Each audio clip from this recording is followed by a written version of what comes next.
So let it be written. So let it be done. This is Tabletop Terrors. This evening, we are going to be playing Harbinger. Harbinger is a lot like D&D 5th edition. It's based on the OGL, but it's a game that we're developing over at Absolute Tabletop. And I'm excited to play this. This is a playtest. It's a dark science fantasy role-playing game. The idea is that we are inviting you to be a part of this playtest. So right now, go down to the dungeon in the comments, and you can click and be a part and get this incredible science fantasy playtest. It includes weird horror, space feudalism, political intrigue. It's a unique setting, a unique magic system, new classes. Try it out. Do that now. I am playing with the guys who are writing it. So it's myself, but I'm also here with Barker from Be a Better Game Master, and of course, James, my brother. But I'm also here with the lead designer of Harbinger, Mr. Matt Click of A Fistful of Dice. And while we're all toiling away, in any way that we can, Matt is the captain of the ship, and he is bringing us straight to the Rings of Bastion. And so I'm excited about this. Matt, is there anything you want to throw out there that people should be keeping in mind as they listen to this playtest? I think first off, we need to address James, and then after we're done doing that, I just want to say that that we're already getting really great feedback, and we're already thinking about some changes that we're going to make for version 2 of this playtest, and we're hoping to do a new iteration, updates to the playtest every month. So we can expect some new stuff very, very soon for Harbinger. That's fantastic. And I want to introduce you to Hugo Munson, the producer of Tabletop Terrors. Mr. Hugo Munson, why don't you give us a long speech? Hello, friends. This is Hugo Munson, the lead producer of Harbinger. Actually, Matt Click is just he's a figurehead, Most people cannot get behind the get-up here. This is my actual face. Trouble for someone like me. So you guys go ahead. I'm just going to sit in and, just don't mind me. Act like everything's the same. I just want to say that this doesn't count against the time for the game. James, you put that back on. Right now. Who's James? Intros. What? Jeez. Oh, shit, was Hugo here? I'm sorry, guys. So what I'm going to do, I'm not going to give you a long spiel about Harbinger. You'll see that all in the playtest. I also want to sort of see if the tone comes across in the game. So without further ado, I'm going to go ahead and jump in. We are playing version 0.1 of the playtest. There are going to be a couple of brand new classes played here. So let's have some fun. I'm gonna spin it up flavorful. Let's play some Harbinger, but there's going to be a lot of figuring things out and getting the feel of the game as well. So, all right, well, I'm going to go ahead and jump right in, and we'll do it big. So,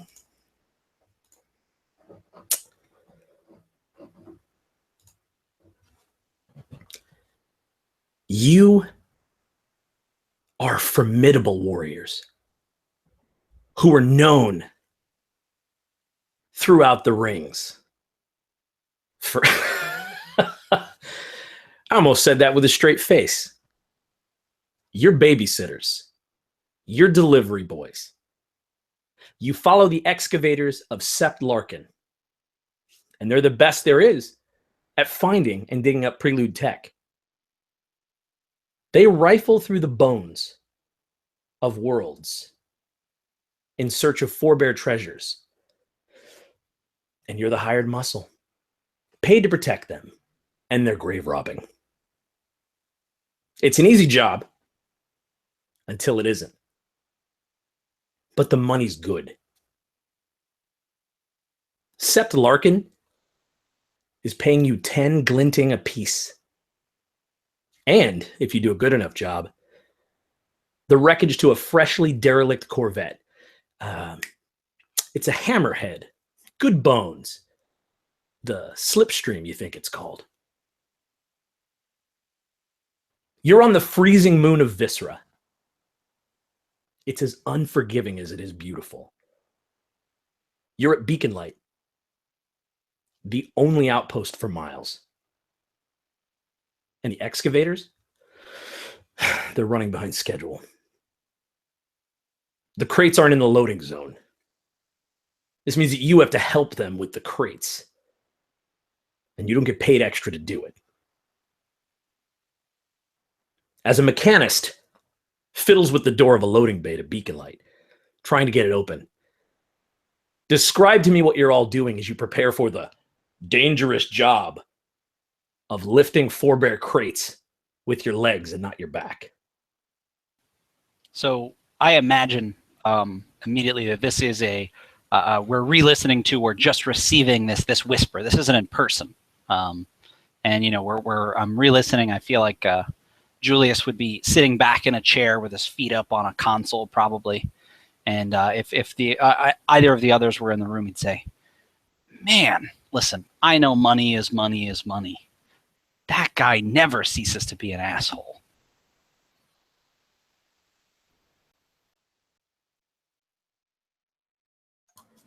And this large sort of tank of a man is standing not far away from you, Julius, and he's bedecked in this sort of heavy linking plates of armor. And he has a shield on his back. This, it's little more than a big slab of bulkhead that he carries in front of him when he gets into tight situations. He has a scattergun on his hip and a strange kind of chain weapon hanging from his other hip. But the most notable feature about him is his left arm. His right arm is flesh and blood, covered in armor, thick and muscled, but his left arm is metal and skeletal looking. It's very thin, just a framework. And there are these blue glowing veins sort of spiraling through it like tubing. And he is sort of flexing this necrotech prosthetic, sort of getting ready to use it, stretching it out. And he walks over and he sort of does the taking the weight of your feet as they're up and sort of sliding them off the console so you drop painfully, and says, "No time to put your feet up. It's time to get to work." Oh, come on. We're not even there yet. And besides, we're just moving crates. Come on. This is easy glinting, and you know it just as well as I do. And he'd be fiddling with his gun, sort of anxiously to some degree, not necessarily believing the words he was saying. Another crate slams down, and Lease, shoulder-length dark hair, tied back in a ponytail, looks to you, and she says, "You know what? Maybe if all you see are assholes, maybe it's you that's the asshole." And she turns around and walks back to get another crate.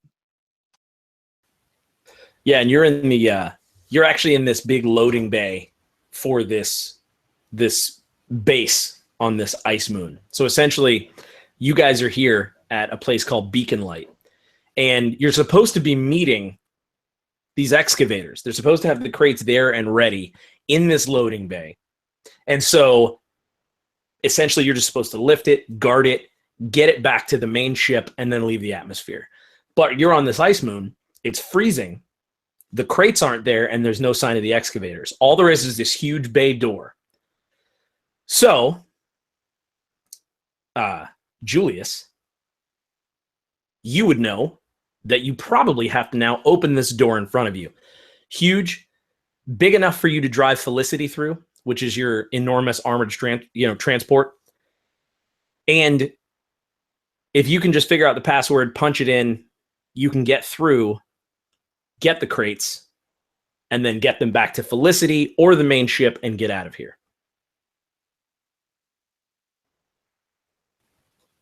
Well, it looks like we got to open the doors. I guess the money's not going to be as easy as usual, but kind of pulling maybe some furs or something, the cold weather gear to be on the moon around him before they do it. Julius would go up to the, like you said, this console or this pad and try and put in the password, or maybe look around for somewhere where, it might be in the future for them, but there's probably still a sticky note with the password written down somewhere close. Yeah, so the excavators of Sepp Larkin, there's a password that all of you know. And it's a simple password that's supposed to be uniform for this exact kind of thing. So it changes every once in a while, but typically it's secret enough. So as you're thinking of that and trying to recall it, your wrist specter flickers to life.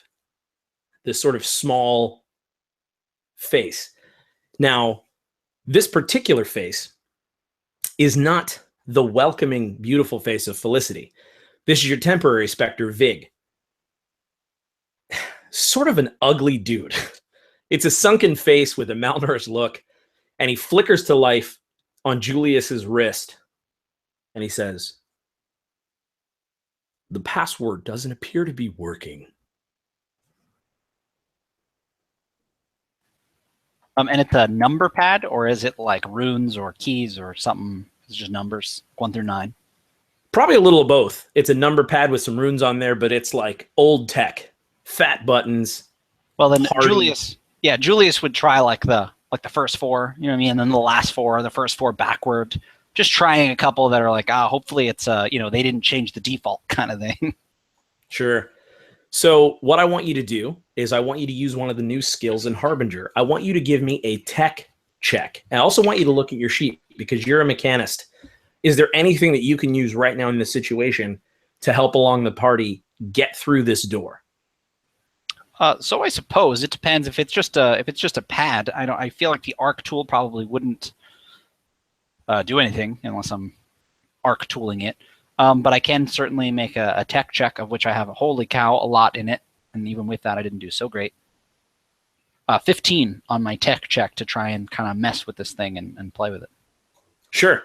So you know particularly that this is the kind of pad that you can get around. If you do take your arc tool, shim it in the back, and sort of pop, there's a sensor behind it. And it's not supposed to do this, but it's like a window that you kind of reach your hand in and unlock the door through. You know it'll pop, and you know how to do it. So as you're doing that, Lease, describe to me what this enormous cargo bay looks like as you look out the window. Because you know, Lease especially, you know that Viscera is a tesseract moon. Now, it's not square, per se, but it's a series of plates that shift and fold together around every edge. It's a wicked anomaly, but it's workable.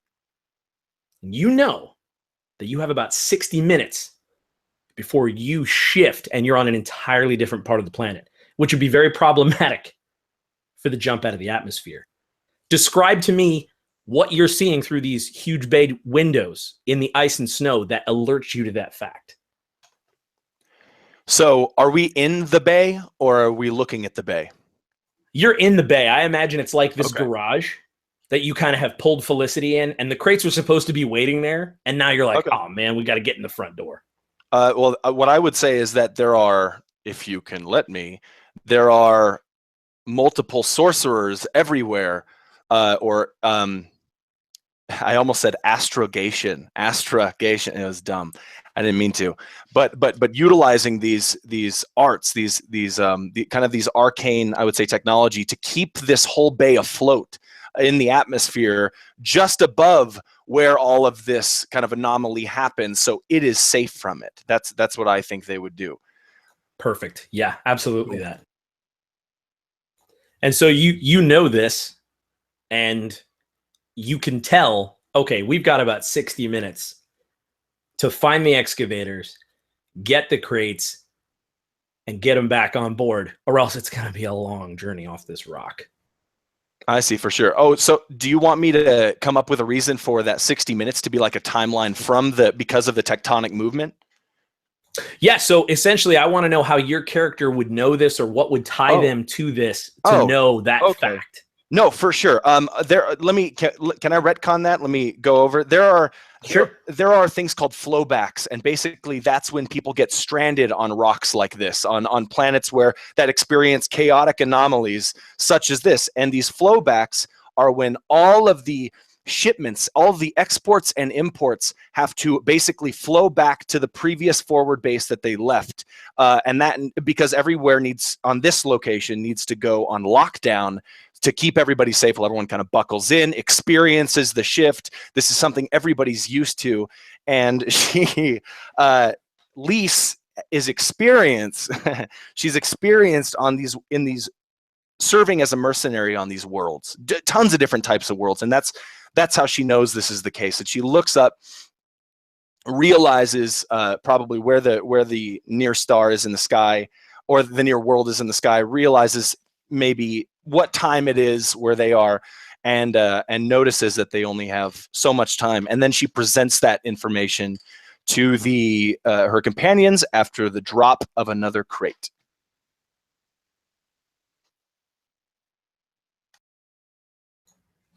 And so this means one thing to Wade, I would imagine. Wade, you strike me as the kind of guy that works hard when there's good money involved, but you don't work harder than you have to. And you know from doing this time and time again that if the crates aren't here, that usually means a delay, because the excavators don't want you handling any good prelude they wrangle up. So this must be a junk haul. By the rings, that means it's going to be heavy, and it's probably just drudge work with no bonus.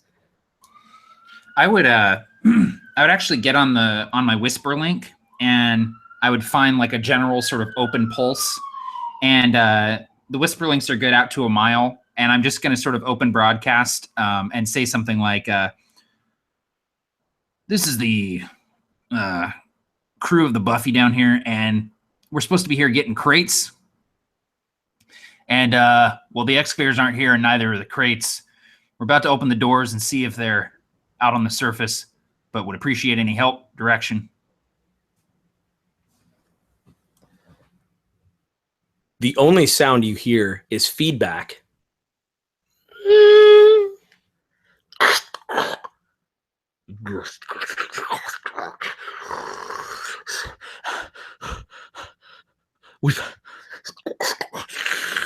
We found the king. He's here. You can truly enjoy the feedback, and then the signal ends. And Wade kind of pulls the Whisper link off as it feeds back at the end, just like, ugh. And he would kind of just reassuringly sort of lay his hand sort of absently on the stock of his scattergun. And he would look at Julius and Lease and say, "There's no one within a mile, and there's some weird shit coming over the Whisper link. I think there might be trouble. I got a bad feeling about this."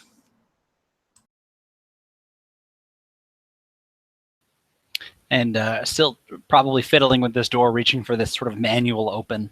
I imagine it like the thing you stick the paperclip in to open your disk drive when you don't have power. It's kind of like that, where you're like, you prep, but like you can just like shove something in there, or like you said, pull it and it pops open. And he would have backed off of that and pulled the Whisper link out and said, "Well, maybe I spoke a little too soon about the easy money thing.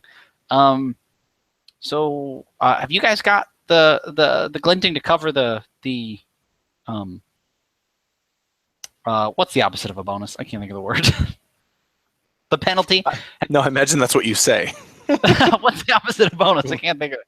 And he says, "Have you guys got the glinting to cover the penalty if we don't do this job? Because I mean, I can float mine, but I don't like this. I'd rather just pick up another contract and well, and again, fiddling with the gun, kind of like, I don't want trouble. This gun is more for show than anything." "Listen, we got a good thing going here with Sept Larkin. I don't want to go back on a deal and potentially get cut off. Or worse, hunted down and have the money taken out of our hides. Yeah, man. Besides, this is a playtest. We got to make sure the mechanics work, okay? Mechanist. We got to make sure the mechanist work. The mechanics? Exactly. What? So does- and yeah, go ahead. I was going to say, describe to me what it looks like as you shim this keypad. It sort of, hums to life with the faint glow of Astra. Just, and the doors begin to slowly roll up. So you told me to describe that, but was there something else? Like you kind of covered it. I sure did. Yeah, I guess. That's what I mean. I was like, well, I don't know. What do I see outside? I guess. I'm sorry. No, you're good. So the door opens, and essentially, you can see that the entire cargo bay opens up, fully dark, inside of this next enormous room. And so you see that this place has a sort of light coming around a corner in the distance, but it looks like it's around a couple of corners and hallways. And so from your sensor tech, you can tell that this is probably where you need to go to meet the excavators. Or lack thereof, given the Whisperlink transmission. Yeah, so I would, I don't know, make Harbinger lore up on the spot and ask my wrist specter if he, senses any life forms, or if he knows, we see the light, but are there basically kind of like, hey, can you jack into the base here and tell me if it seems like anybody's here, or, what's going on? Yeah, and Vig responds, and he essentially says, yes, absolutely. And he asks your permission. He basically says, may I use the technology of the base? Yeah, just don't break anything. So he says, accessing the glancer. And so about 15 feet ahead of you, this sort of bluish light comes on, and it illuminates a crate. So you then begin to hear the same sort of message. We found the king. He's here. From this light coming from this bluish crate, sort of in this corridor, you can see that there appears to be someone on their knees in front of the crate. And seeing this, Matt, what's your character's name? Wade. Yeah, so I would back up probably from the door if I was at the keypad. I feel like I'd be maybe closest to it, and I'd kind of go near / behind Wade and tap on his heavy armor with my arc tool and say, "I'll be right behind you, man." And Wade is sort of used to taking point. He knows that Lease is best when she's behind everybody else, and he knows that he can count on Julius to at least keep him alive. So he sort of spots this form at the same time and brings his shield out, and will also pull out his scattergun. And I imagine that the shield is sort of designed in such a way that it almost has like a little bit of a cutout on its right corner. So he loops it around his skeletal necrotech prosthetic arm, and then just kind of slots the scattergun into this little hollowed out portion and kind of starts inching forward. And once he gets within 10, 15 feet of this figure sort of knelt beside the crate, he'll sort of call out and say, "Hey, you all right? You one of the excavators?" And while we're sort of slowly inching, very quietly, I imagine, and quite slow, I'd still be behind Wade, but I would look over at Lease and say, why do they call you Lease anyway? After a long moment, she looks to you and sarcastically shrugs and says, "It was the first name I chose in the Whisper Link, and now I'm sort of stuck with it. Everything being on one account and all." And then ignites her yellow Astra scope. You have all of these, like maybe 7 different lenses are activated. Some the size of quarters, the other, or I should say, pieces of glint, and others are the size of almost like a saucer, a big saucer. And together, these magical kind of not spheres, but circles, discs, which are faded at the edges, not necessarily solid. She can look through them and just immediately utilize her rifle that they are mounted using the Astra onto to snipe people from afar. Now, this is just a hallway, so she understands that this is not her deal, which is why she's kind of sticking in the back and making jokes with Julius instead of helping out her brother in the front lines. Wade, as you approach this this figure, you can see the sweep of Lease's yellow astroscope illuminating things. And you can tell by the armor, the sort of light blue armor with some robes, that this is an excavator. And this excavator is digging in this crate. So the excavator actually is within the crate, right? So like a kid in a toy box. And the lid is sort of closed over her. And you just kind of hear shifting as this glancer continues to kind of play a strange message. Beware the shambling death. I will come forward and I sort of glance back quickly to make sure that that Lease and Julius are behind me, and I'm gonna kick the crate and sort of try to get her attention. And I've got the scattergun just trained on her, and I just sort of kick the crate and go, "All right, come on out." As you do that, the headless body falls away from the crate, and the glancer rolls out, and it's sideways. And now, unblocked from the crate, it's able to give its full message. And so the glance that plays is, "We found the king. He's here. Yog Cthulhu, Elder King of the Riven. Beware the shambling death." And now clearly you can see this clawed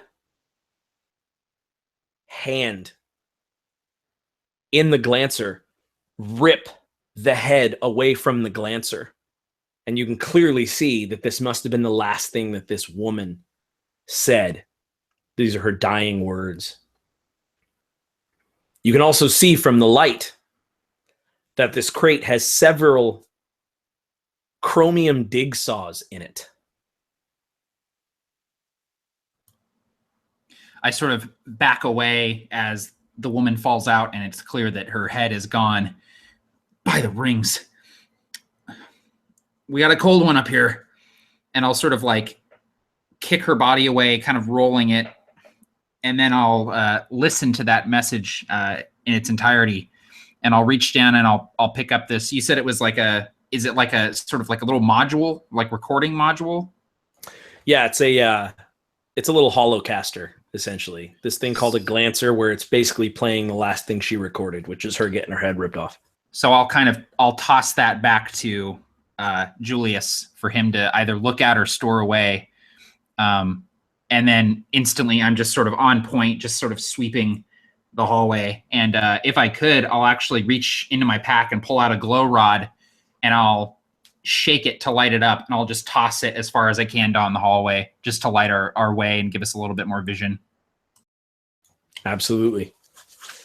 And as the glow rod breaks and you kind of chuck it down the hallway, you can see that the corridor and the architecture is the way it should go, it doesn't. So when you go to throw the glow rod down the way that the corridor should go, there's sort of this wet thud, and it bounces around a corner.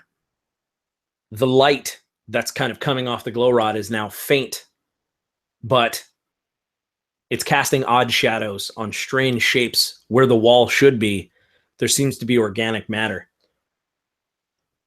Julius, you specifically notice the chromium dig saws because you know that they're very expensive. And so this must have been the crate that the excavators were using. But you know that a chromium dig saw alone would probably go for 10, maybe 15 glinting. And seeing this, Julius would catch this glancer and after having watched it, put it away. And he would, after seeing the chromium dig saws, not really, like you said, he wouldn't be sure what to think because so far nothing about this has been a normal sort of mission. And he would, mention this to the other two if they weren't really aware. And he might even sort of nervously make a joke after seeing the glow rod incident. He would say, well, these shovels alone will fetch quite a pretty penny. I know we're here for the prelude, but there was no mention of decapitation in that whisper recording. So what do you guys say we just grab these, get out of here, and, break even?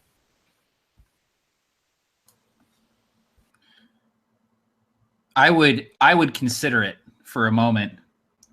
And as I'm standing there and there's clearly organic matter sort of encroaching on this otherwise synthetic manufactured structure, I sort of take a step back, nodding a little bit, and then I go, well, hold up. If we figure out what's going on here, at least figure out what's going on. Sept Larkin will pay handsomely for that. Guaranteed. You know why I don't like you? Because you're right. And I would take out my gun and, just thinking, Julius, just considering the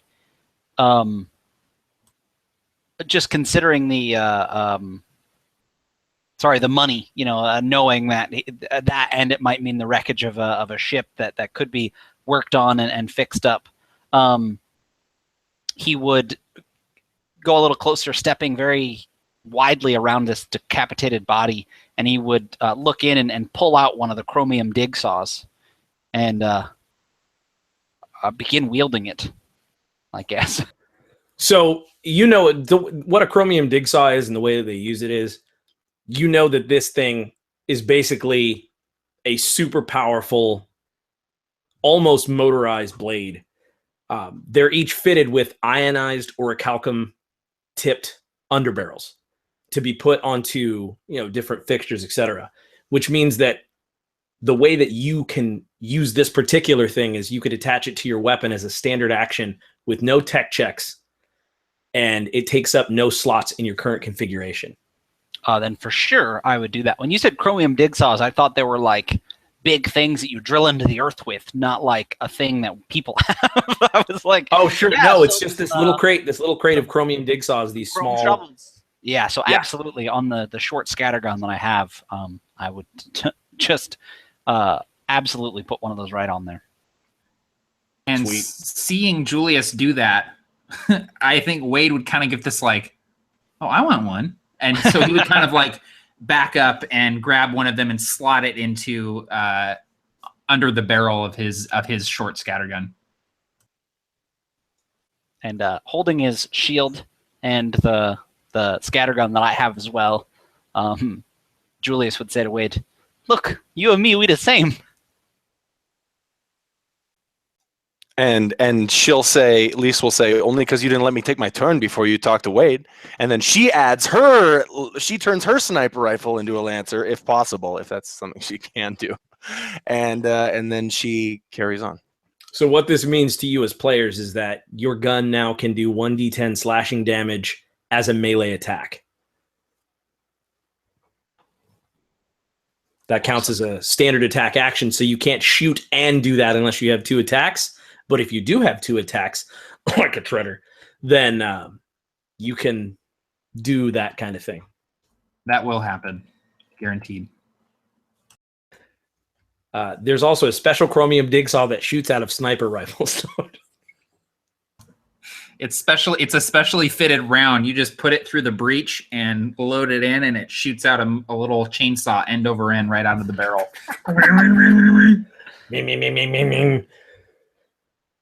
So you got to start it before you put it in the gun. No, you have to pull a little ripcord. It's tiny. Oh, I didn't prime it. This thing's not going to start for an hour. I flooded it. I'm going to go watch cartoons until it's time. So yeah, as this headless corpse, gives you this message about Yog Cthulhu, the Elder King, that they found him. The door behind you slams shut.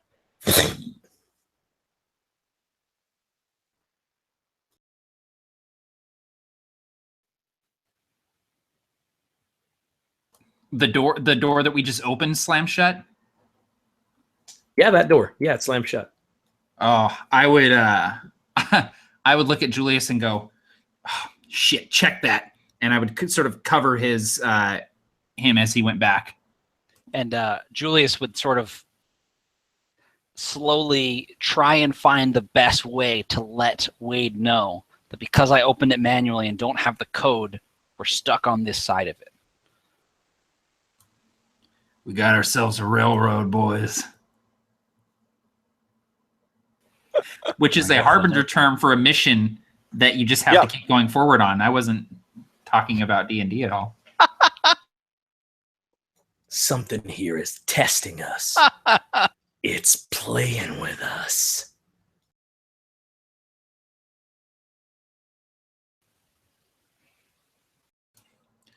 Well, nowhere to go but forward then. Maybe there'll be another exit. We can loop our way back to the docking bay and get the hell out of here.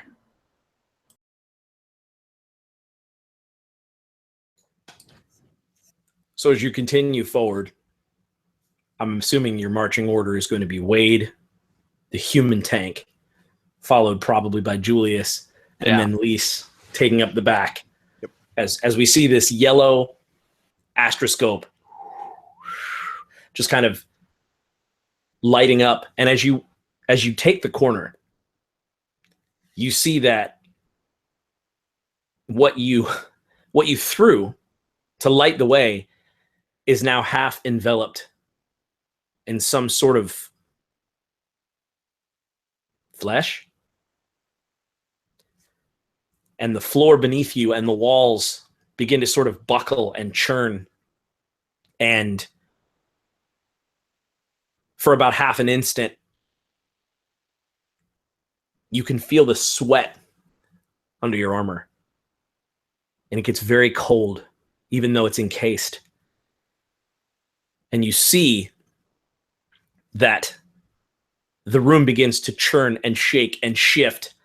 And this organic matter begins to from the walls. And what you can tell is, as you turn the corner,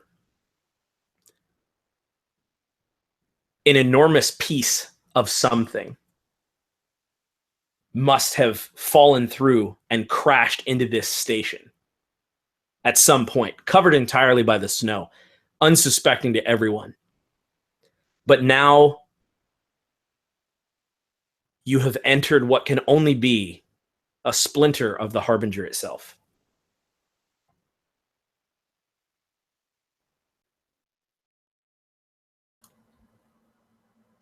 And I would see this and not fully understand what I was looking at, and I would just sort of, like I do always, call back, Julius?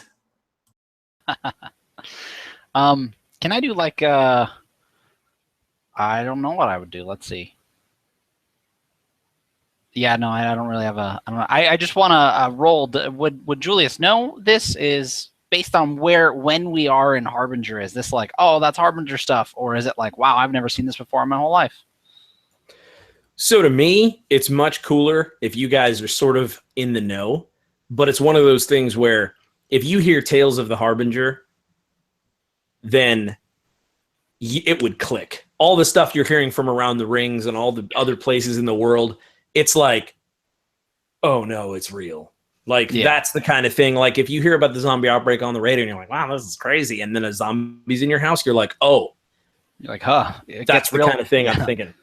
Becomes real fast. So Julius would say, in response to Wade, Julius would say probably something like, Wade, or maybe you'd say it to Lease, actually. And again, just sort of nervously calling people out and talking to them, trying to remain as human as possible. Lease, why I do these prelude runs? Because that Harbinger stuff? Well, it's something else. I'll take the dead, the buried, and the destroyed any day over, and kind of like not quite getting close enough to poke it, but pointing his short scattergun at some of this matter, would say, this ain't right. And again, he would sort of look back to the door and then turn around and look. Well, I got your back, Wade.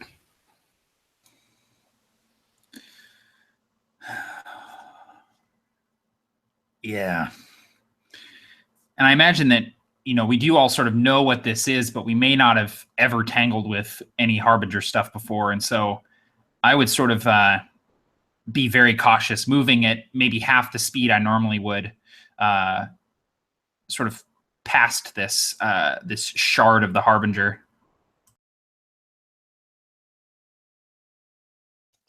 And she would follow as well. Lisa would follow along after hearing the words of Julius.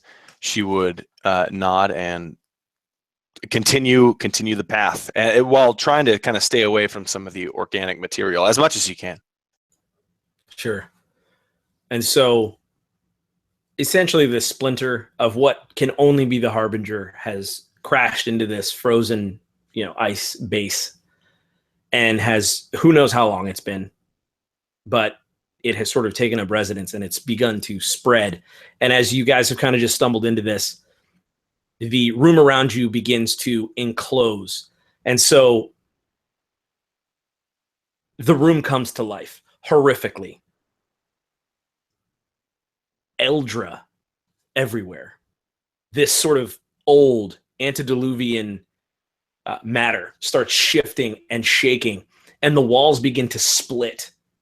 So as you're walking through these corridors, now what I want you to imagine is that it's a bunch of corridors that are about 5 feet long. Now, it's like a maze, a series of tunnels, and the walls begin to split and burst with these creatures, okay? Now, they're not symmetrical. They are non-Euclidean. Eldritch creatures begin spilling from the very walls. I want to kind of try this for the combat. You won't know exactly how many there are because there are so many in my mind as far as a sort of group hit points. But these creatures start bursting from the walls and clawing at you from every direction. In the distance, you can see the white light. It's a pinhole around the corners that can only mean the exit from the other side of the splinter. You need to do your best to try to get to that so that you can get ship and have any chance of leaving this rock with your lives. Roll initiative.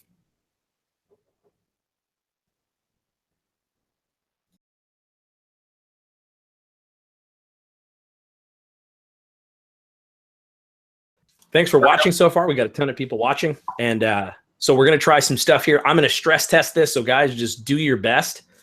The way that the turns are going to work in combat is the room is essentially going to act against you all, okay? So think of the room as the enemy. Now, there are these kind of minions spilling out, and they're going to try to kill you, but the room itself is moving and shifting. So what you need to do is try to get to the door, which is going to be constantly moving.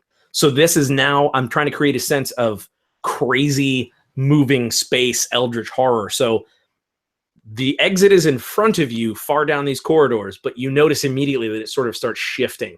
And what I'm going to do is basically I'm going to roll a d4, and that's where the exit is going to move each of the turns.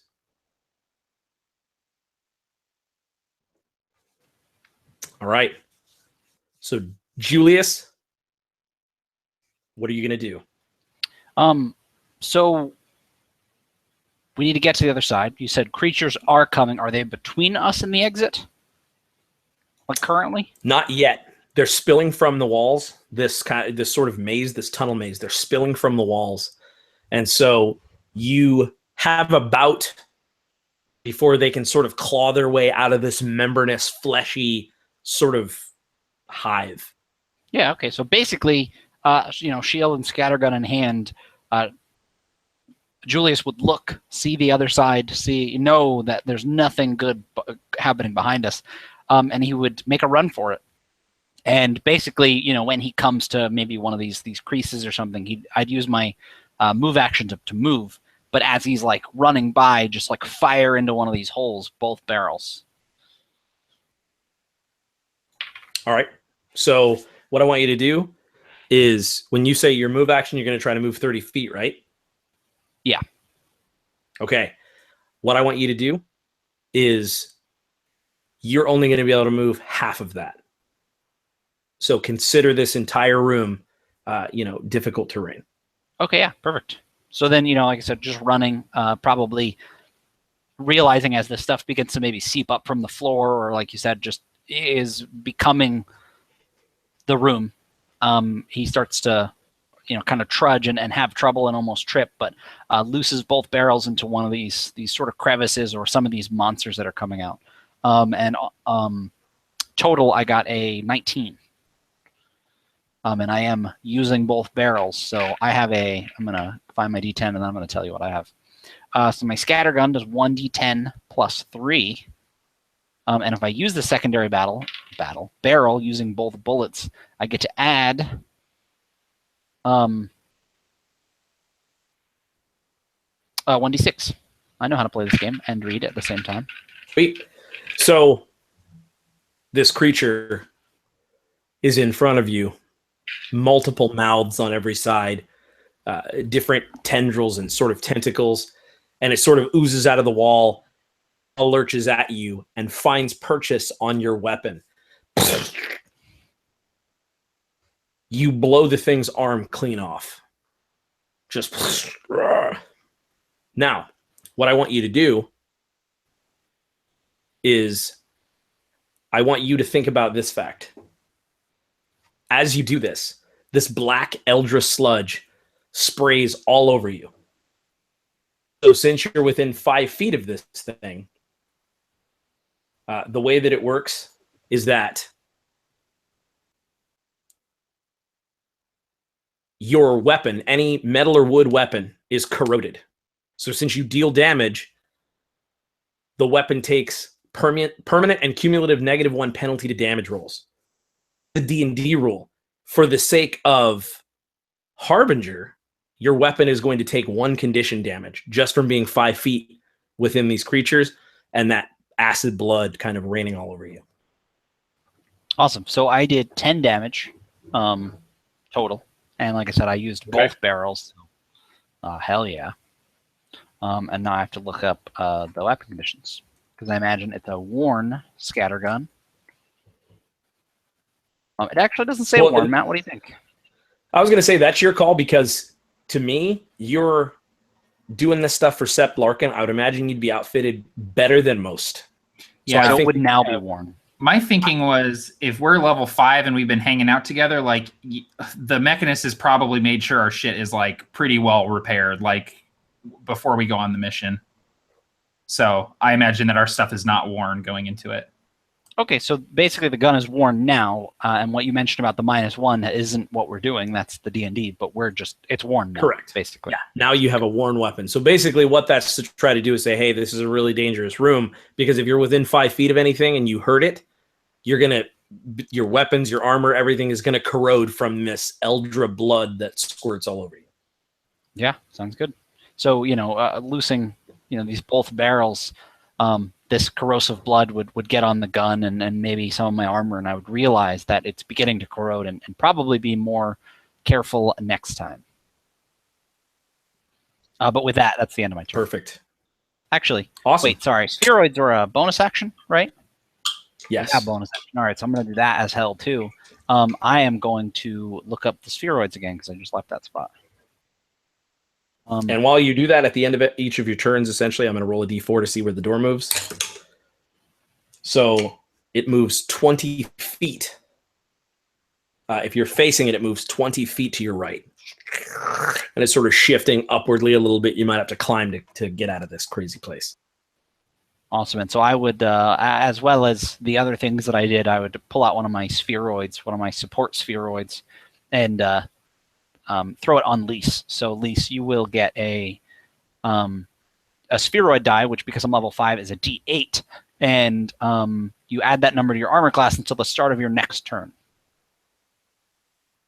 Is that something that you want me to roll, or would you like to roll that? I'll roll it because I got a Cool. D8 and it's cool. Do it up, man. D8s are cool. Roll it, and then I took it away. And I'm glad you did. Holy cow! So you get an extra 6 to your armor class until the next. Wow, what are the odds? That's helpful.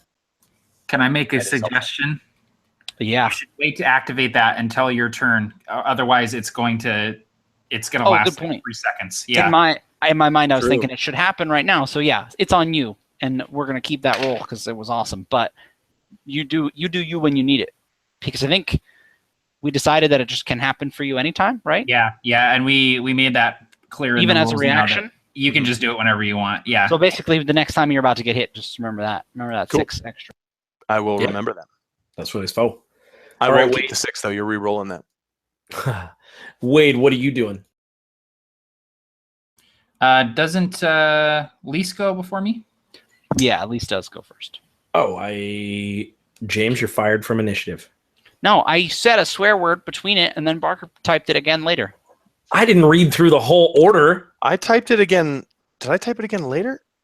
Yeah, I Or typed it earlier? first. Oh, I did. I did. Julius wrong. Lease Then I typed it Gotcha. right. Then because yeah. we also realized that Barker got initiative or advantage on initiative. I also separated it by commas instead of putting each on its own line. Yeah, That was I the didn't thing. see it. Yeah, I that's didn't that. see it. So there were a lot of Lease. factors, ladies and gentlemen. This is why we play test, so we can figure out how things work and Like look at it initiative. for How to play games. D&D, yeah, you know. How to utilize Google Hangouts. I don't think I'm ever going to figure out how to utilize Google Hangouts, but what I'm going to do is I'm going to Lease is going to raise her rifle and kind of gaze through this astroscope as all of these lenses align. And is there still this one kind of beastie on Julius? That beastie is half there, but still coming, Mhm. and there are probably a dozen now emerged from the wall. Probably a dozen. All right. I At will. least 12. At least 12. I will. I'm gonna. You know how like sometimes like in Game of Thrones when the zombies are coming through the gate and people are shooting arrows through the little pieces of gate where they removed. That's what I'm doing. As these things break through the wall, it's like like every single time, and you see like a head explode. Presumably, I have to roll. So the first one, oh my goodness gracious, is going to be 12, and we'll just do them together. Why not? Gosh, the second one is going to be 17. 12 on the first attack roll, 17 on the second. Perfect. Well, this whole scene difficulty is at 12. So all the checks are at 12. All the armor classes are at 12. Everything's at 12. So that hits.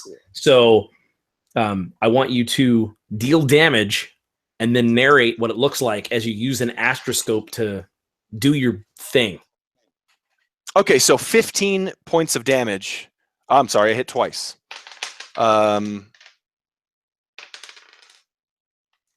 That would be 22 points of damage. So is that enough to take? Because I took 2 actions, so I guess I shouldn't have done it that way. That's fine. It doesn't matter. You see the it's almost like the lenses know when to align. It's almost like a fate that you choose. It's like and chooses your enemy. It's almost like it's reading your mind and reading the minds of your enemies and allies around you as it tells her, Lease, who is next to be dropped. And if I kill this thing at 22, like if HP is also 12, then you'll see it just explode as it's coming out of the wall. Yeah, and you do that to 2 of them. So literally, since Cool. it's about 11 hit points apiece. Now, I am going to make Wade, who's on the front line, give me a dexterity saving throw, or have these necrotic guts splash on him. And Wade, if you miss this saving throw, you are going to gain 1 weapon condition and take 2d6 acid damage. The difficulty is a 12. That chat. Got it. Just got 12. Just got it. What does that look like? I think I sort of bring my shield up, sort of instinctively as this shot rings out and the rounds rip through these creatures and the blood sort of splatters. I bring up my shield, and the shield is thick enough and sturdy enough where when the blood sort of splatters against it and maybe eats away at some of it, it doesn't corrode it in a way that is going to make it less sturdy. It just adds a little bit more wearing and tearing to the front of it. And then I sort of like very slowly lower it, like Samurai Jack style, where my eyes are just kind of there, like looking over the top of it, all narrowed. Yeah, dude. And I imagine that a couple of the splashes sort of get on your Necrotech arm, just that, and it doesn't do anything other than give this thing another tiny like pockmark. All right, next is actually you, Wade.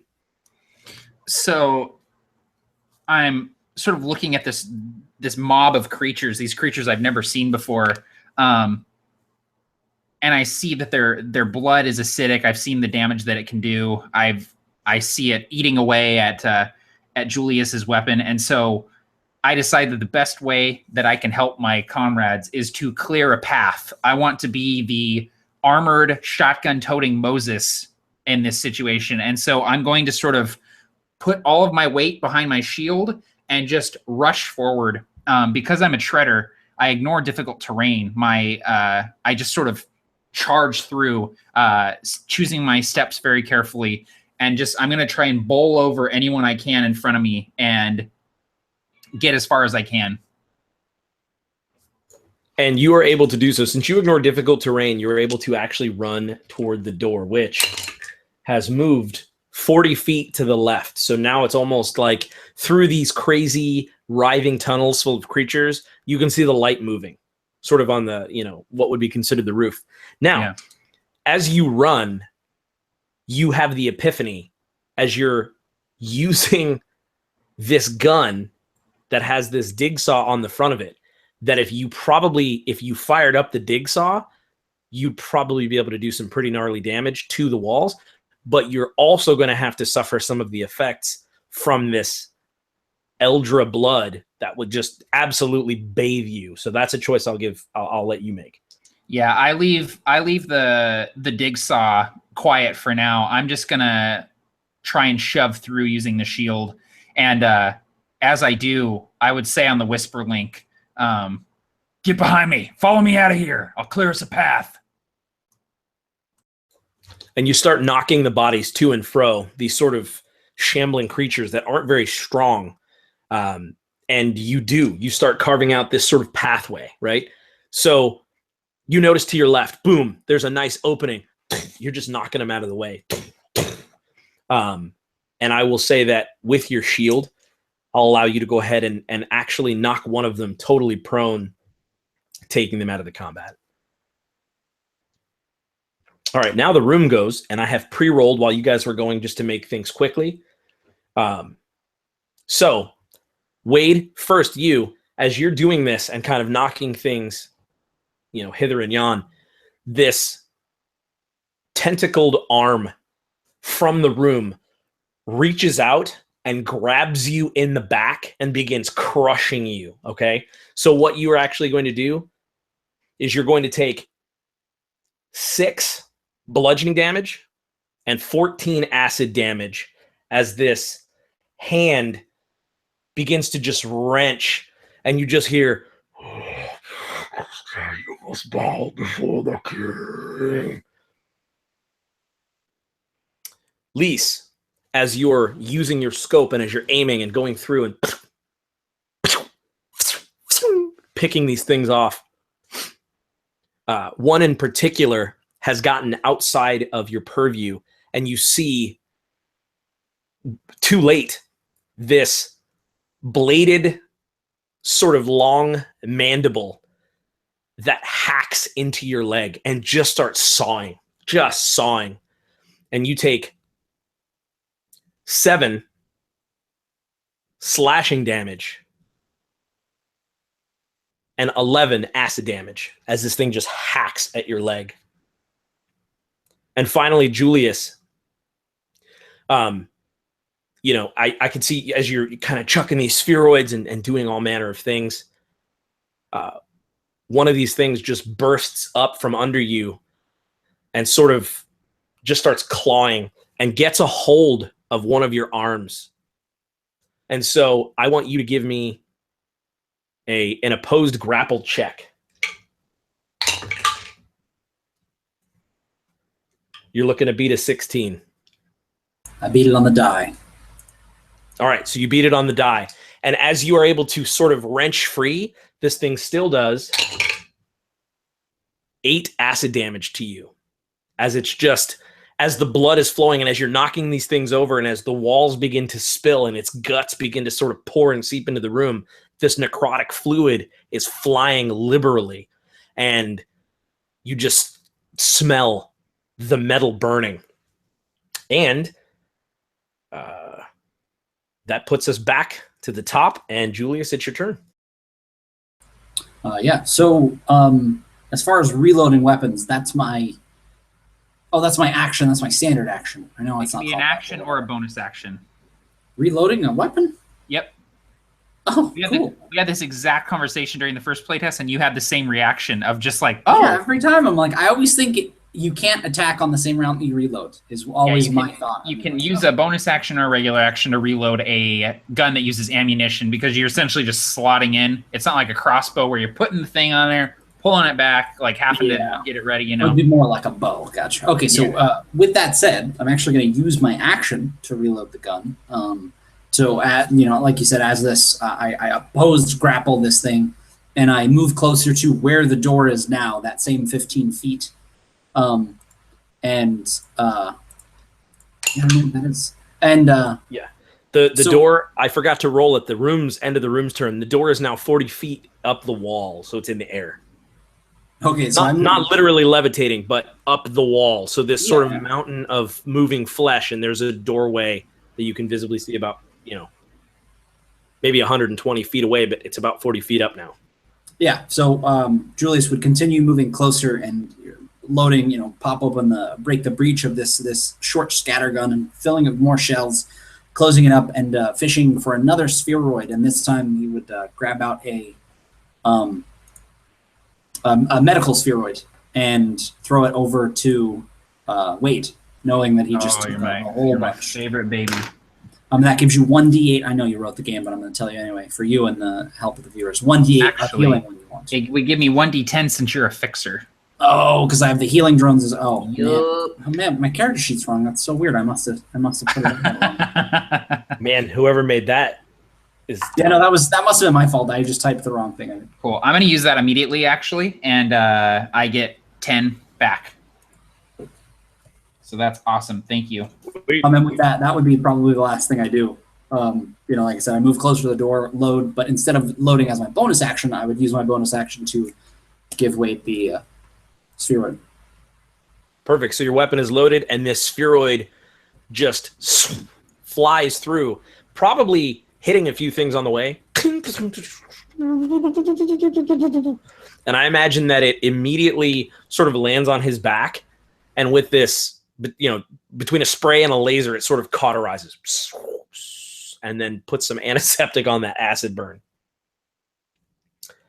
And then from there, we're going to go to Lease, who's just had her legs sawed about halfway off.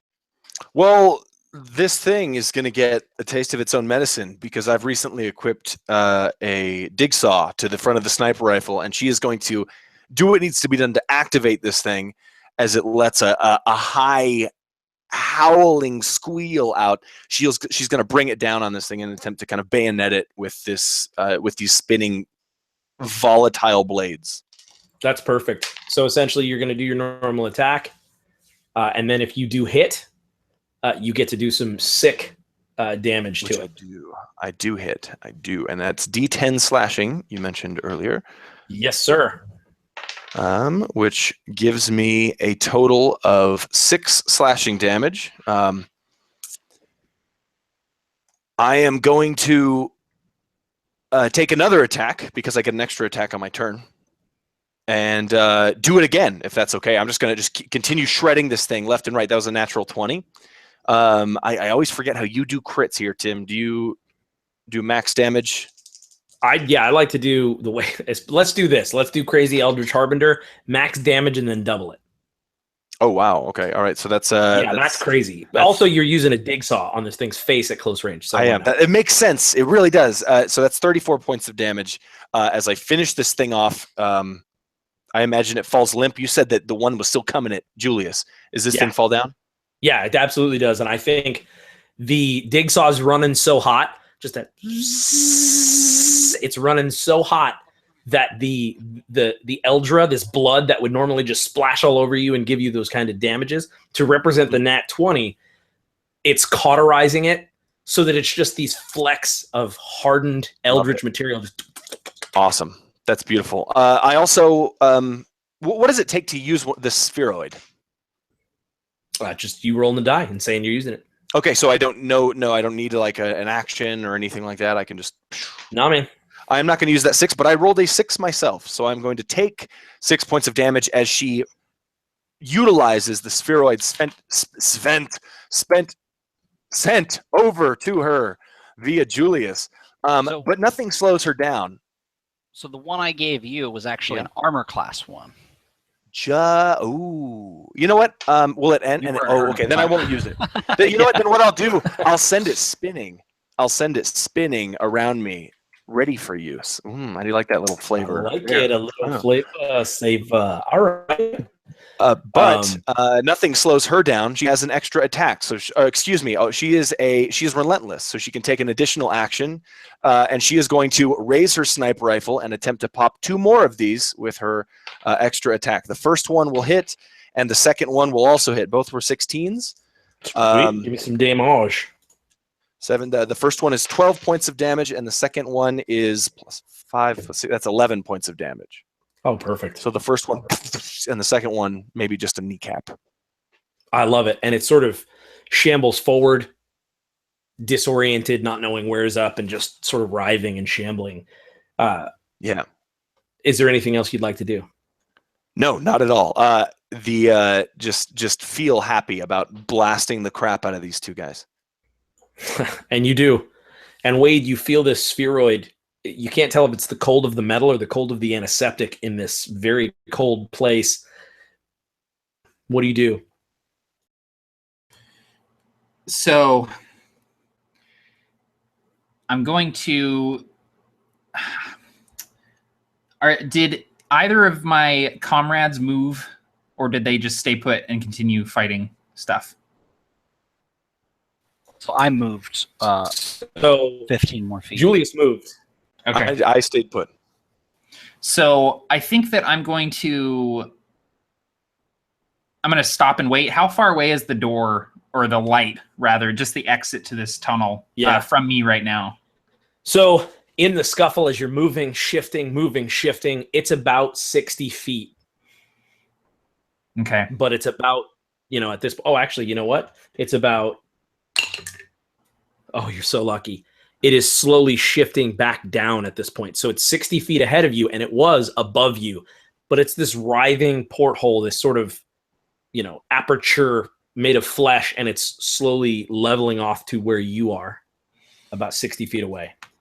Okay, so I can make it if I dash, and I think I will, just so I can be in the doorway with a rope firing off, covering my allies. I think we just need one of us in the doorway.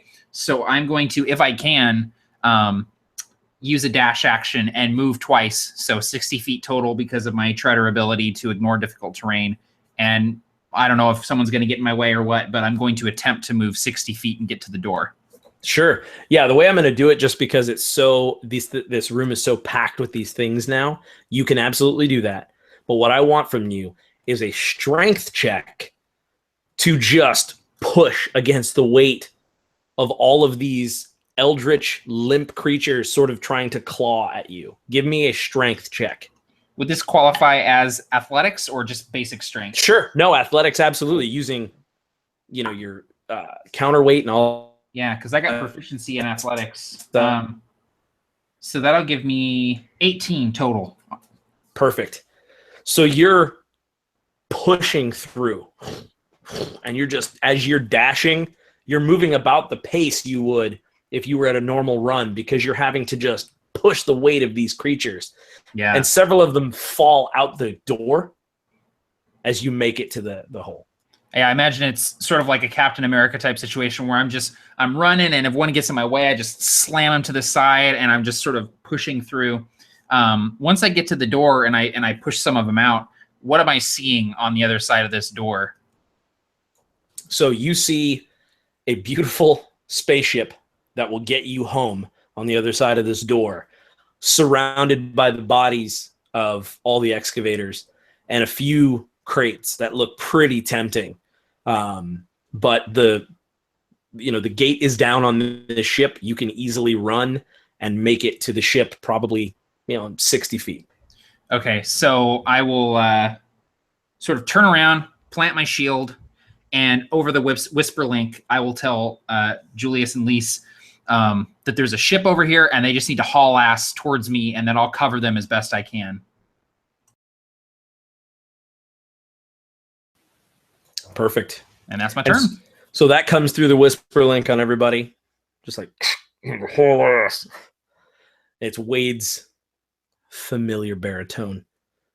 From there, we're going to go ahead, and it's the room's turn, which I have also pre-rolled. So, all right, Lease, you take, let me see, I have it right here. All right, you take 11 bludgeoning damage and 7 acid damage. I'm trying to keep all the numbers straight. All right, and so the way that this works is, as you're shooting this and as all these different things are kind of coming against you, you're just starting to get overwhelmed. You can't even tell exactly where the damage is coming from. You just feel fingers and tentacles and things like that boring into your bicep and your neck as you're being overwhelmed. And so that begins to happen. Julius, you are punctured through the armor as this sort of hooked eldritch claw tentacle bursts through the side of your abdomen. So not through the small soft part of your stomach, but just through the side, and you're bleeding, man. You're bleeding bad. And so you actually take 14 slashing damage and 11 acid damage.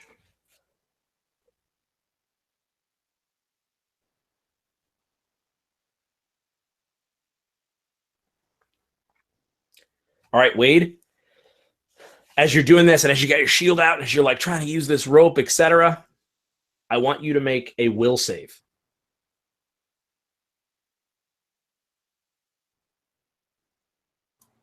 $12. Okay. So you hear a language that's not familiar to you, but it makes sense. And you just hear, "Leave them. Come to me." Now, I'm not saying you have to do that, but I'm saying you think about it just like you thought about selling those dig saws. All right. Back to the top of the inish. So that means it's Julius. Awesome. So Julius would use his he would use a support spheroid, on himself, rolling a d10. So as my bonus action, using the spheroid on myself, and then gaining back 10 points of not damage, healing. And then would also, did you move the room? Did you move the door? Because I want to dash to it, but I want to make sure it's oh, sure. dash to it. doable. You know what? Well, I'll actually say that the door is staying put because Wade is in it, sort of anchoring it down. Awesome. So I don't know how far away it is. I can only make it 30 feet. Actually, no, because I can do... Sorry, go ahead. No, I was just going to say, from where you are, and kind of, because you were following Wade as he was kind of tunneling through, I don't imagine you're too far behind. So I'd say it's about 40 feet.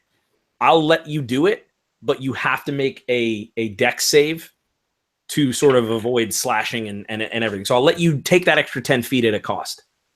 Yeah, so natural 20 on this game science die here. Oh, all right. So you move through unscathed.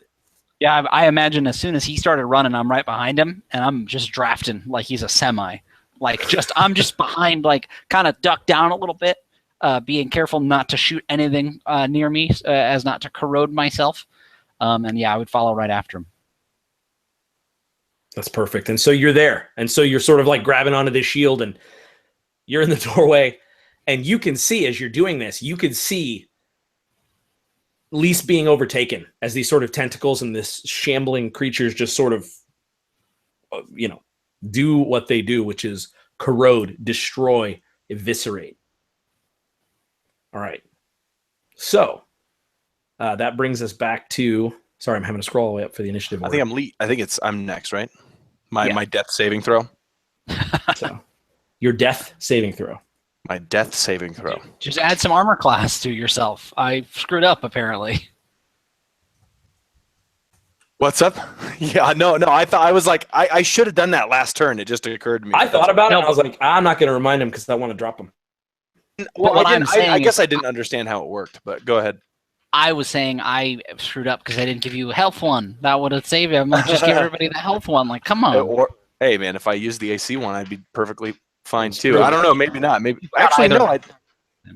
Yeah. Well, we'll see, because I don't think I'm not. Yeah. Tim rolled his dice ahead of time. That's what happened. I was like, I think he just told me I was overwhelmed. I think he just told me. I don't know. Yeah, they're pulling your guts out, Lease. We're on a railroad called No Player Agency. I don't know if you didn't catch that at the beginning. Didn't you get your ticket? You didn't get your itinerary? I did succeed on my death saving throw, so I'm not dead yet while they're pulling my limbs apart. But I'm assuming that it's going to go that way. Sure. I mean, unless one of these slackers tries to help you, which is probably not going to happen. Wait, it's your turn. Don't do it. James is like, bro, I got 2 more minutes. I ain't saving anybody. So I see Lease go down, and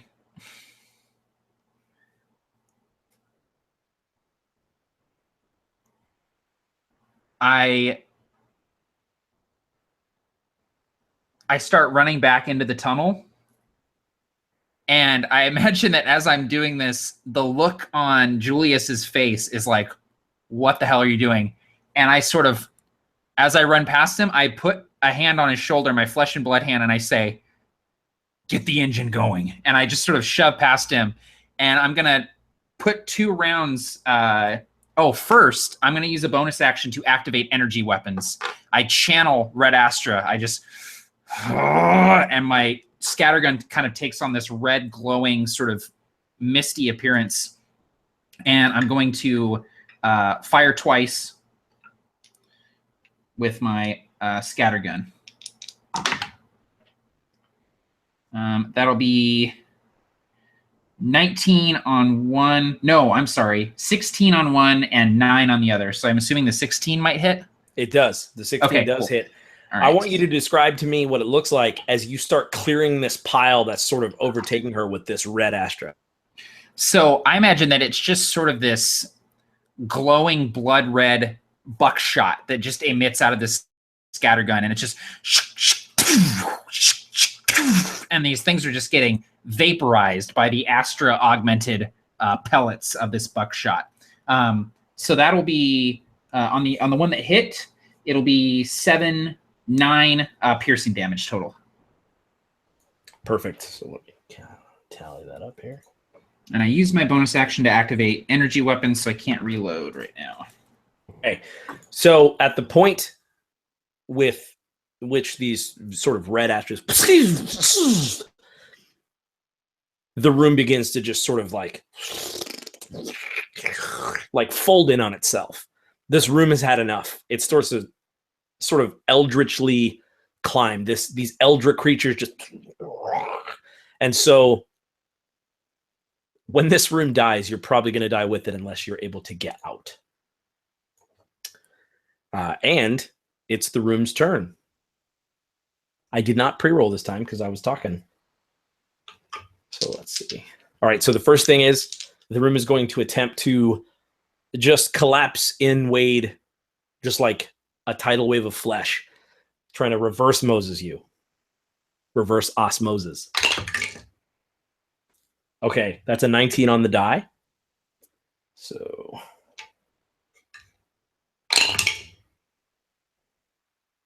oh man, I wanted that to be way more. So you only take 1 bludgeoning damage as this happens, and then you take 4 acid damage.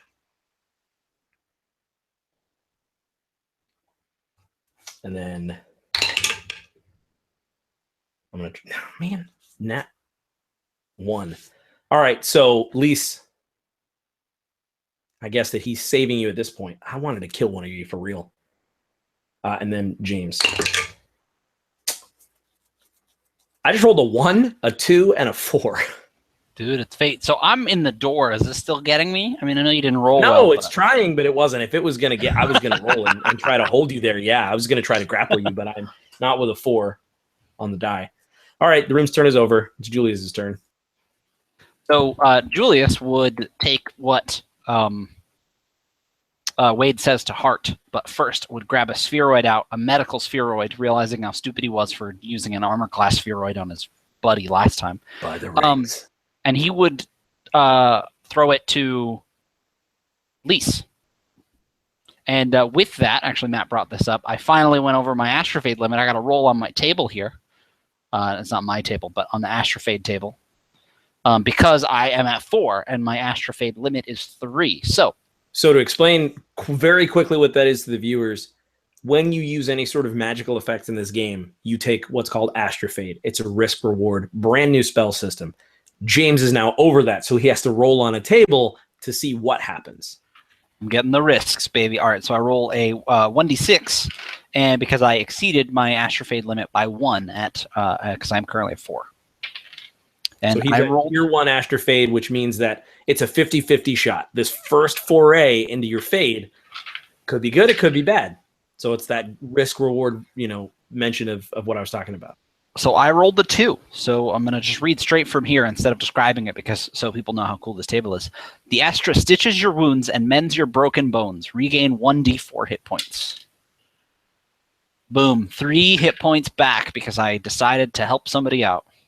Man, that would have been only more useful on the person with -2 hit points. I feel like maybe. In fact, because you're unconscious, that spheroid, the moment it reaches you, heals you 1d10 based on the current rules. Change. No, you can do it immediately. Yeah. That's fine. Because the spheroid acts by itself the way it is now. You just throw it in there and it's like.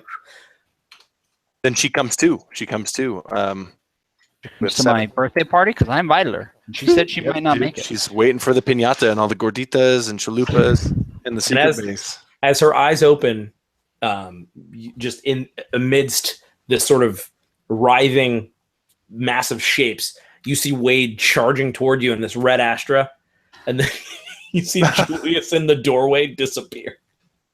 Yeah, Julius would, after using his bonus action to throw that spheroid, would absolutely go to the ship and start it up, if that's a thing, between opening the door and everything else as soon as he could. Sure. And as you do that, so essentially what you need to do is you need to make a tech check because you need to take Vig, that ugly looking specter, and you need to basically have him take over this ship because you're not cleared to fly this thing. You don't have the keys. So you need to give me a tech check to put your Spectre into the keyhole so that you can fly this thing, because right now it's not going to let you. So I think that you get your wish. I rolled a 1 on the die, so I can tell you what that means total, because I have a really high tech, but figure it's important. I have a plus 9 to tech, so that's a 10 total. So hopefully this GM likes to do a fail forward kind of thing. No, but, so I would say that you're able to force Vig into the AI of this system. And as his gaunt, creepish face appears, it's kind of flickering and skittering out. And so you're going to have disadvantage on any astrogation checks until you can get that fixed. Awesome. Well, yeah. So, but based on that, I probably say some cheesy one-liner to Vig, like "buckle up," and then I get it going, and I sort of look out the back. In my mind, there's a rearview mirror. That just makes sense. I look out the back, waiting for my comrades to come. But if I see that, the door close on them, it's time to go. Totally. I guess if I'm still in initiative order, I can't do all this other shit. So no, don't worry about it. Sorry, I was like, I want to do more stuff, but I can't. All right. So next in the initiative order is Lease, and you've just come to. You sort of see all this happening. And where's Wade in comparison to me? Because I don't know, Wade. How deep in were you going before you shot?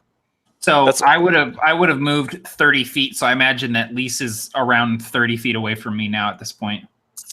She reaches. You know what? No, screw it. She's still got her sniper rifle. You hear the loud squealing whine again raise up as she's gonna run towards Wade and the exit, and fighting anyone that comes near. Sure. And so I'll kind of do the same thing that I did, because you're sort of devil may care running through this hallway that is now washing in. Just give me a dex save to see what happens. The difficulty is a 12. That is great. I got a 16. Perfect. So you're able to tread. You're a treader. So describe to me what it looks like as you escape, as this hallway is slowly collapsing in on itself. It's almost like wherever the hallway and all of these kind of biological horrific machinations, wherever they are not, that is where Lease is. Even no matter how flexibly she has to crouch, it's like she's cutting through vines of biology and sliding underneath disgusting abominations that appear kind of halfway through the tunnel or stretching across, and she makes her way to Wade. That's how I imagine it looks. I imagine it looks like she's playing an adult's game of lava and kicking ass at it. That's perfect.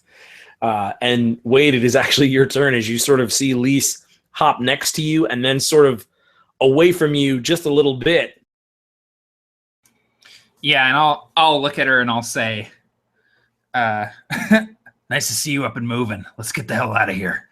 And I'll open the breech of my scattergun, pop out 2 sort of smoking shells, slot 2 more in, click it close, and I just lay it on top of that shield.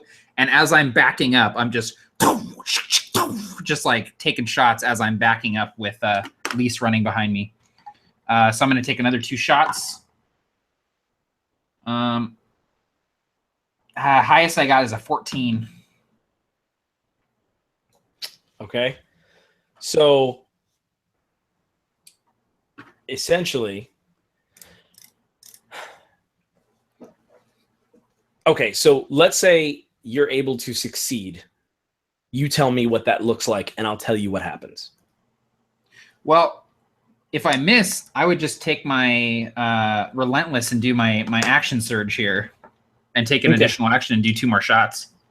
Okay, so then what happens is you actually do hit, and you won't have to use that Relentless. Oh, but I don't have another action to reload, so I can't do that.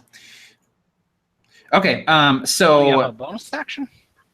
I didn't use it. Okay. I just learned that you get to do that. I'm not, still, I'm like, that's my new thing. I'm like, whoa, did I forget already?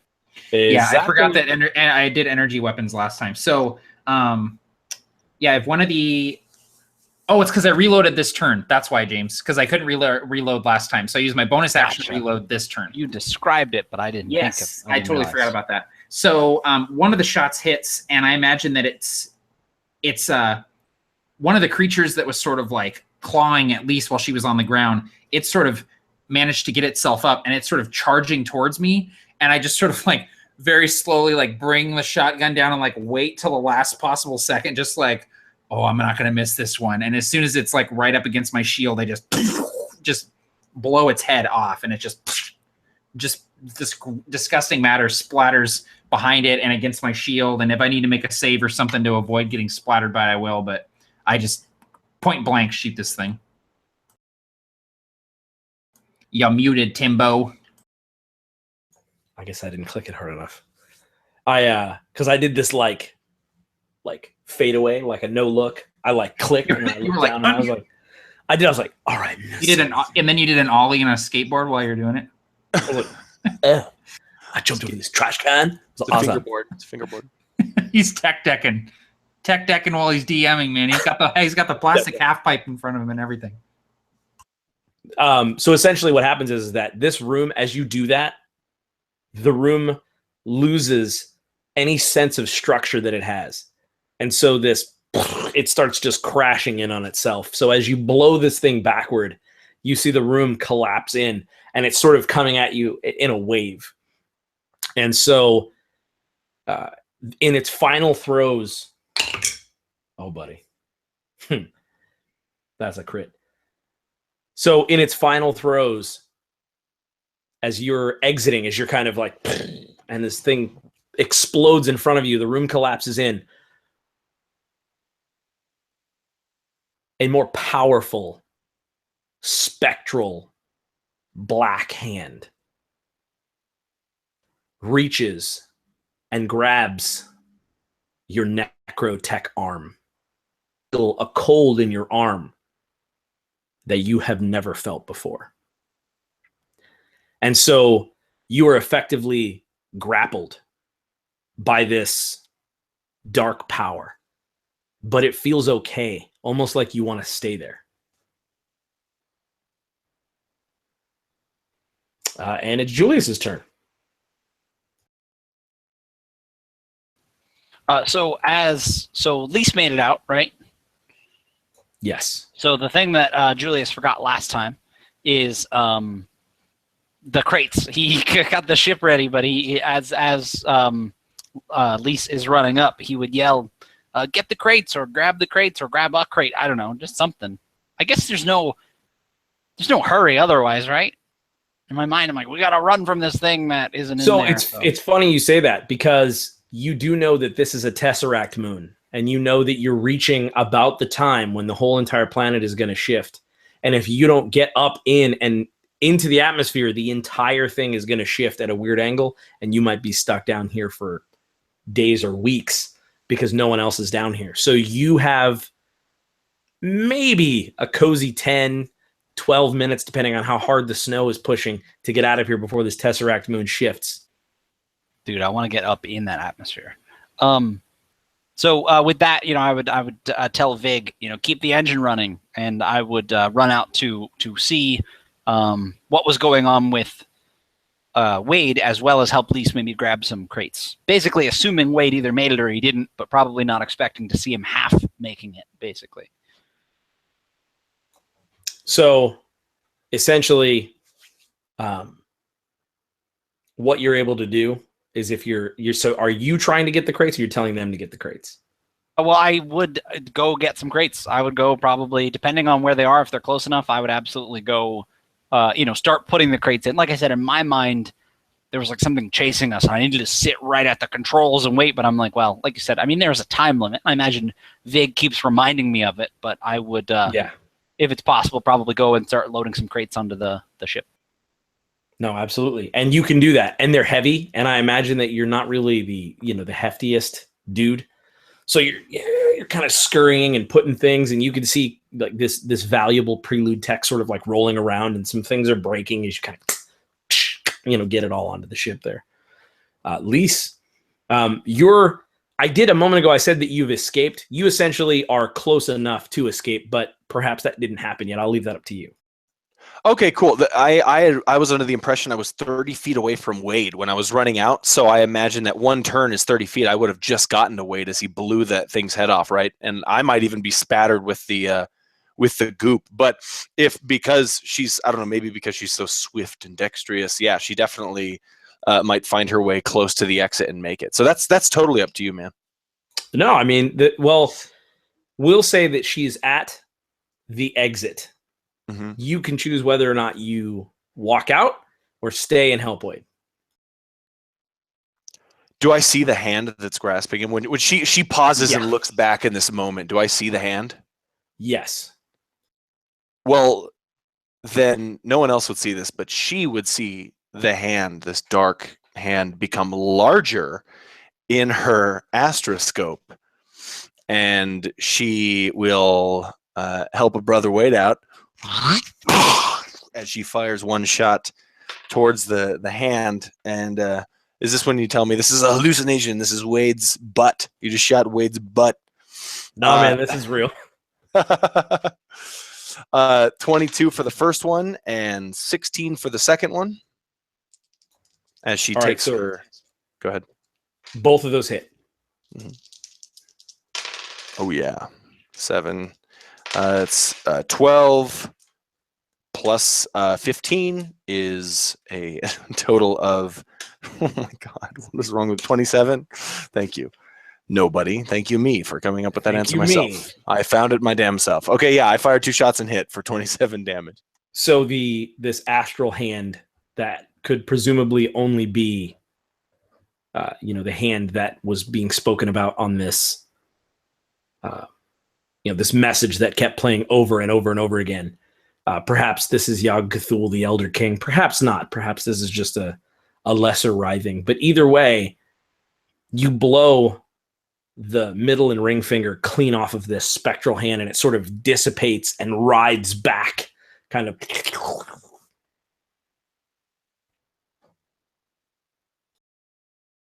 And I think that would be the end of her turn. So I imagine it jumping to Wade's turn would be perfect. Yep. And Wade, you're up.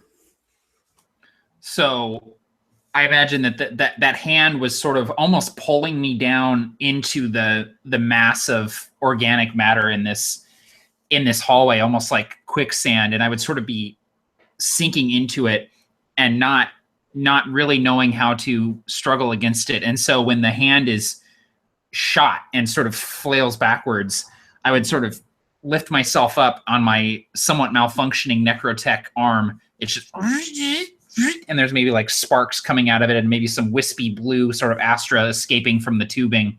And I'll sort of look at Lease, and I imagine that Lease does the like lowers the smoking gun and like gives me a nod, and I'll sort of like nod too and just haul my ass up, and I'm going to again dash action, just get out of this hallway, ideally for the last time. Lease, if you die again, I'm not coming back for you. I'm getting out of here. Yeah, no, her astroscope wisps away into like a thin line, and it's actually going to go into her eye, like that's where it retreats. Oh, cool. And yeah, so you have that exchange, but she shrugs it off and turns around and follows you out. Yeah, and so you're out of initiative order, and you could see Julius rushing around, sort of like moving crates, and the ship is there. It's fired up. And so I imagine as that very climactic stuff is happening, without realizing exactly what was going on, running around, Julius, I keep forgetting everyone's names, even my own. Julius says on the whisper link, hey, you guys, you still alive back there? I need some help with these crates. And just hoping, that somebody responds, but he's not sure of their fate. He only knows that he made it out and that Wade gave him an order to start the ship up. Barely over the whisper link. I'm sort of limping over. I put my shield on my back and walk over, and I kind of shake my head at the crates and say, at least one of us found a way to make a profit out of this. Let's move these and get the hell out of here. Sounds good to me. And then Lease would look at you in amazement as you start to move crates, Julius, instead of sitting down, kicking your feet up. But she would also help. And in your hurried pace, you're able to get everything on the ship and prepare yourselves for takeoff, as you've done hundreds, maybe thousands of times, it feels like. And so this is all on you, Julius. You need to escape the Tesseract Moon right now. You and Vig need to take off. So I need an astrogation check as the Tesseract gales begin to just sort of overtake you, and you need to get out of here immediately. So there's a new skill in the game, astrogation. It's basically your ability to chart and use the stars. We're thinking of working in an actual piloting skill or something like that, or maybe tool proficiency. But as of now, this is going to serve as your fly the ship, dude.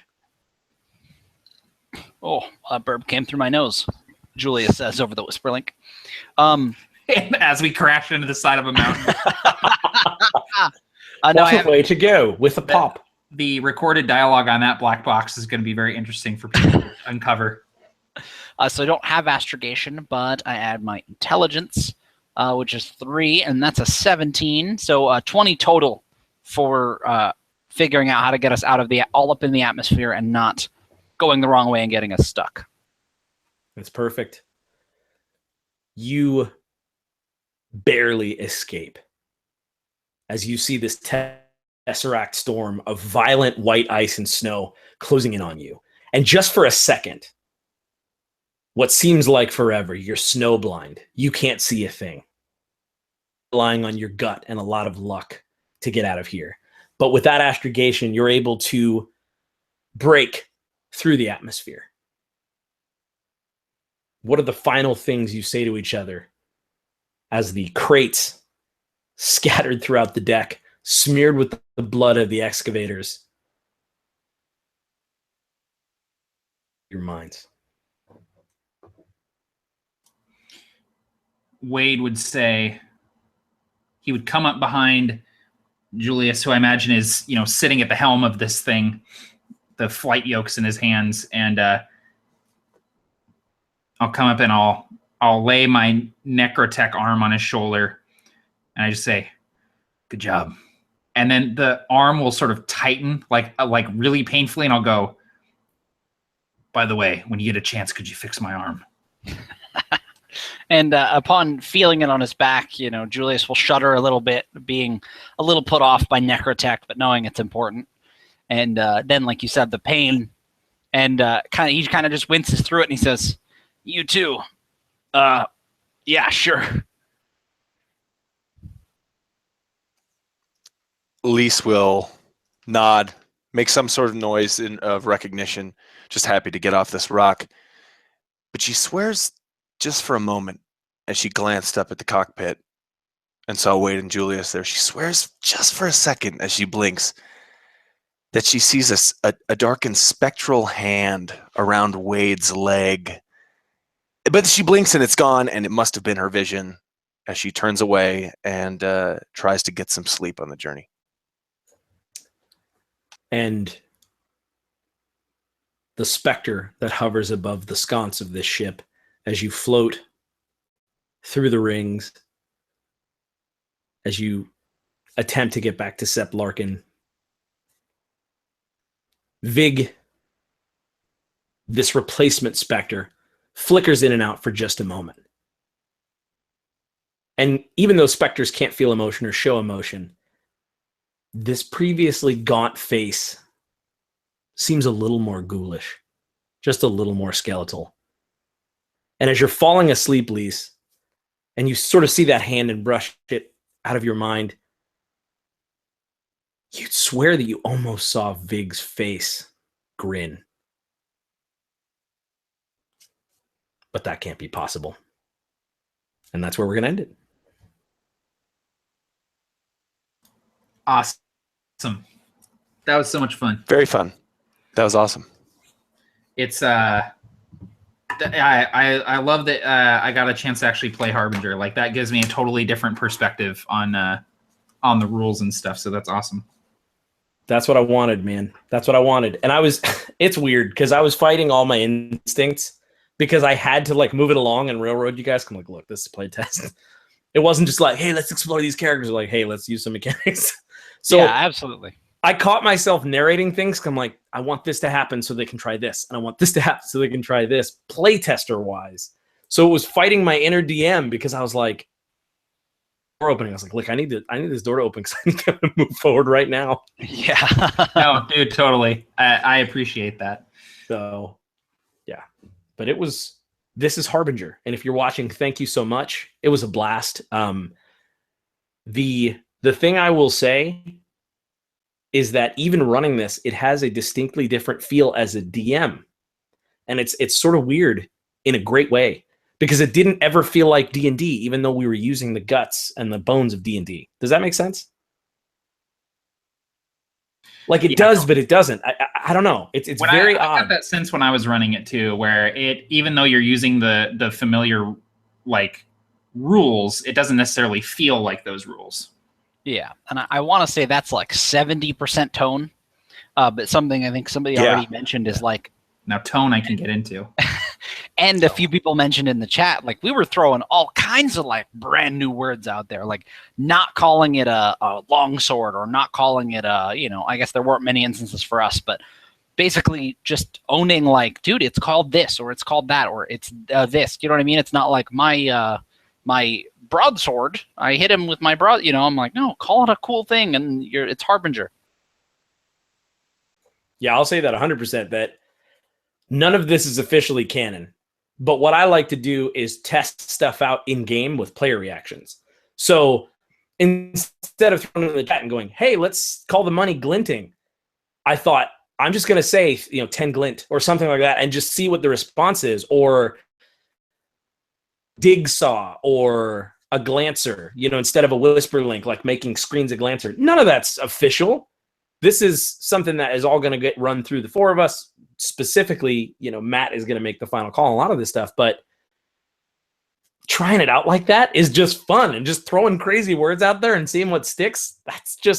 That's fun for me. Yeah, when you said glinting, I'm like, I was so into that. I think currency might be called glint or glinting. I thought it was freaking awesome. I thought glinting was super cool. And I thought glancer was something that was probably my favorite of all. And I think that's the thing, is it's even better. Like, I don't think that we would have come up with those. Obviously, Tim came up with them. But I think it would have been a different conversation if somebody was like, hey, what do you think of calling it X? But like, now that we've played it in a game and it sounded that cool, it's like, yeah, it's got to be that. It's like you said, you can tell. Yeah. Yep. Totally. Well, this has been Harbinger. What I think you need to do right now is be a part of this playtest. We've had several people. I've seen some comments on Twitter, some comments on YouTube already, some different things. People are saying like, well, how does it feel? Does it feel like fantasy? Is this working? I love it. I hate it. So I've had some interesting responses. So my challenge to you is go in the comments right now. It's very simple. You sign up, agree to the terms, and you can download the playtest. We just ask that you don't share the playtest with anyone who isn't signed up. But the good news is that anyone can sign up at this point. So that's an easy fix. But run it at your table. Tell us what you think. This is an open playtest for a game that we hope to release when it's done. But the best way to do that is to have you run it at your table with your players. Every group is different. Every GM is different. And you're going to find something that we won't find. So please do it. And there's also an awesome survey that you can then put your feedback into, which we will read all of, and then finish the playtest. This first round of playtesting, Matt, about how long would you say if you had to kind of give a rough estimate? Between like this round and the next round? Yeah, so like I'm a playtester. About how long do I have before you're expecting me personally to give you my feedback to where it can be included into the next round of revisions? I think that we will look at doing a next iteration of it probably in about a month, I imagine. If, late April, maybe early May, I think is what we're looking at, because I want to give people enough time to really dig into it and run a couple games, play in a couple games. And there's already some really great feedback that we're getting from a lot of different people. And I think that the main things that we're going to see are probably like some fairly significant changes to the Treader and the Mancer, because they need a little fine tuning. And we might think about doing weapon add-ons and things like that, but there'll definitely be some new content in the next iteration.